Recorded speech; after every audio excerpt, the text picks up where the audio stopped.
My name's Robbie Samuels. I'm a virtual event design consultant and executive Zoom producer. And each week I share a series of videos and I also share the content from my weekly email in the form of a video. And that's what today's episode is about. So I'm curious, have you ever had one of those days where you just feel like you can't catch up and you're just kind of running from one task to another? And it's really hard to step back from all that busyness to see the big picture. Well, that's what my life's been like a lot the last few months, and it's starting to change. That's the good news. The difference now is that my community is regularly reaching out to me to let me know how my work has been positively impacting their lives. And as a content creator and as an educator, this is incredibly meaningful to hear, and it inspires me to keep putting out great content and make myself available for pro bono Q&A sessions each week. So often these notes of thanks come via email, and maybe they're a reply to my weekly missive. And sometimes they arrive as a note with a LinkedIn connection request from someone who attended one of my events where I produced and or emceed and or presented. And rarely, but incredibly, they come in the mail with a box of fudge or a box of brownies or a Starbucks gift card, which is truly incredible. For a very long time, these were happenstance and unsolicited. Then I realized how much joy it gave me to tell someone else what I appreciated about them. So I stopped feeling sheepish about asking for that feedback from someone else.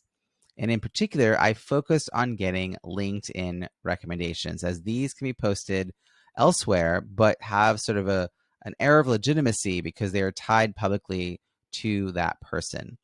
I now make it a practice to ask for LinkedIn recommendations from clients that I've worked with and even from event participants who have seen me do my thing. I ask them also if they send me a LinkedIn request, I send them a LinkedIn recommendation. Now, if someone sends me a nice reply via email, like a thoughtful note, I'll copy and paste that message text into a LinkedIn recommendation request. And then that makes it incredibly easy for them to follow through with what I'm asking them to do.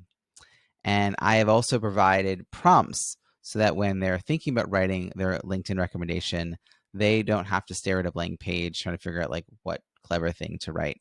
So if I was the Zoom producer at an event, and that's why I'm following up with someone, these are the kind of prompts that I would put in. What made this Zoom event different from other online events that you've experienced? What did you notice that I did as a Zoom producer and MC to make that possible? So that's one set of question prompts that I've used. If I've spoken at the event, then I would ask these prompts. What was your favorite takeaway and how likely are you to implement it? It's always a good question, right? And then how would you describe my presentation style and was I knowledgeable about the topic?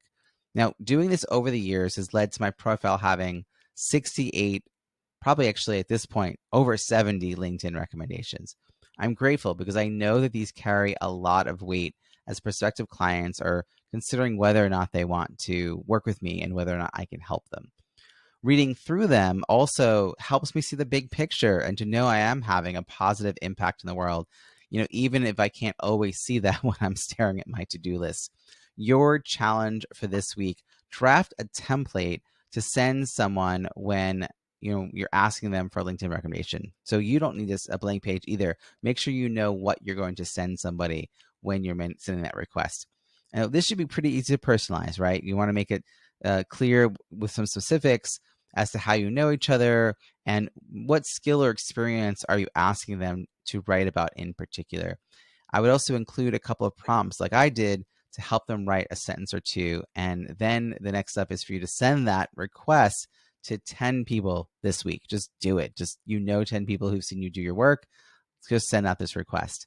And I have to say, what better way to show your gratitude during the week of US Thanksgiving than to do the same for others? Go and find other people and write a LinkedIn recommendation for them unsolicited. What a gift that would be. Try this and let me know how it goes. Happy Thanksgiving, all my friends in the US.